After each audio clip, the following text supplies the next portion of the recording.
Hello बच्चों, आइए प्रश्न को देखते हैं। तो प्रश्न में दिया है किसी प्रबल विद्युत अपघट्य की मोलर चालकता सांद्रण के साथ किस प्रकार परिवर्तित होती है, उपयुक्त आरेख की सहायता से स्पष्ट कीजिए। अतः तनुता पर मोलक चालकता से क्या अभिप्राय है। आइए मुख्य अवधारणा की चर्चा करते हैं। मुख्य अवधारणा, तो आइए सबसे पहले हम देख लेते हैं कि प्रबल विद्युत अपघट्य क्या कहलाता है। प्रबल प्रबल विद्युत तो जलीय विलयन में पूर्णतः आयनित या वियोजित होने वाले पदार्थ प्रबल विद्युत अपघट्य कहलाते हैं। तो प्रबल विद्युत अपघट्य क्या कहलाते हैं? जलीय विलयन में पूर्णतः आयनित या वियोजित होने वाले पदार्थ प्रबल विद्युत अपघट्य कहलाते हैं। तो प्रबल विद्युत अपघट्य के लिए तीन वैज्ञानिक डिबाय हकेल और अनसगर ने क्या एक समीकरण दी थी। तो वो समीकरण क्या थी? तो वो थी लैम्डा एम बराबर लैम्डा एम अनंत माइनस बी करनी में सी। तो जो हमारा लैम्डा एम है यह क्या है? यह मोलर चालकता। और ये जो हमारा लैम्डा एम है, लैम्डा एम अनंत, यह क्या है? अनंत तनुता पर मोलर चालकता। और ये हमारा जो सी है करनी में सी, ये हमारा क्या है? सांद्रता। और यह जो हमारा बी है यह क्या है? नियतांक। तो प्रश्न में क्या दिया है कि मोलर चालकता सांद्रण के किस प्रकार परिवर्तित होती है, उपयुक्त आरेख की सहायता से स्पष्ट कीजिए। तो आइए हम इसका आरेख बनाते हैं। तो इसकी हम आरेख खींचते हैं, तो हमें आरेख की सहायता से बताना है। तो ये हो जाएगा, तो अगर हम इसे y बराबर c प्लस एम एक्स से तुलना करें, तो इसकी हम तुलना करते हैं, तो यह जो हमारा m है, तो m क्या आएगा? m हमारा हो जाएगा माइनस b। और ये जो हमारा c है यह क्या हो जाएगा? लेमडा लेमडा m अनंत। इसका हम आरेख खींचे तो क्या हो जाएगा? इस प्रकार हम इसका आरेख खींचे तो y अक्ष की जगह यहाँ पे लेमडा m है, और जो x अक्ष है वहां पे क्या है?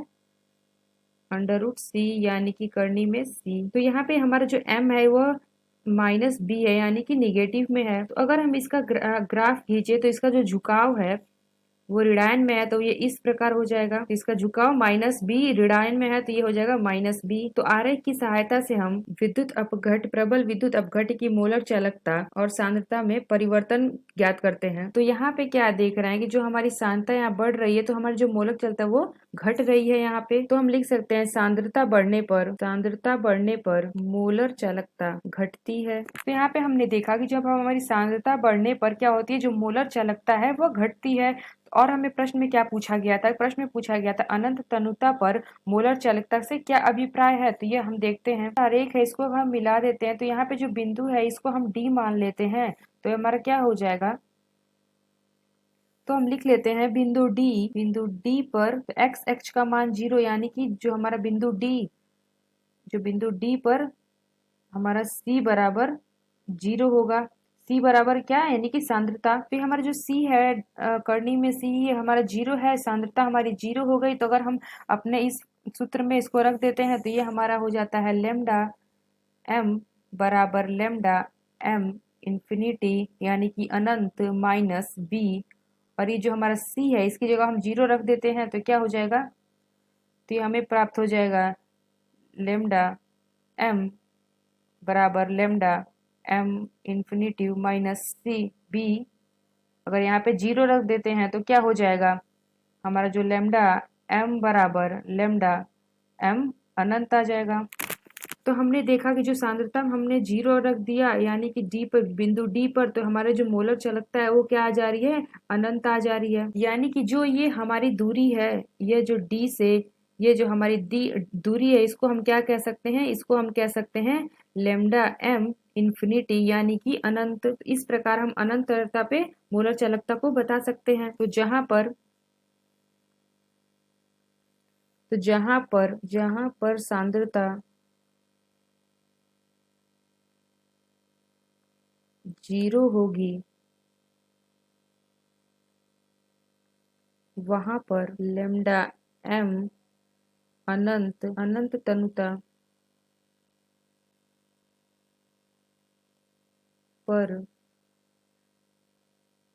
मूलर चालकता लेमडा एम इन्फिनिटी बराबर होगा के बराबर होगा। तो हमसे प्रश्न में क्या पूछा गया था? प्रश्न में हमसे पूछा गया था प्रबल विद्युत अपघट्य की मोलर चालकता सांद्रण के किस प्रकार परिवर्तित होती है। तो यहाँ पे हमने देखा और हमें आरेख की सहायता से स्पष्ट करना था, तो यहाँ पे हमने आरेख भी बना के देख लिया। और हमें क्या बताना था कि अनंत तनुता पर मोलक चालकता से क्या अभिप्राय है। तो यहाँ पे हमने देखा कि जहां पर सांद्रता 0 होगी वहां पे जो हमारा लेमडा एन है यानी कि अनंत तनुता पर मोलक चालकता ये बराबर होगा। तो आशा करते हैं आपको समझ में आया होगा। धन्यवाद।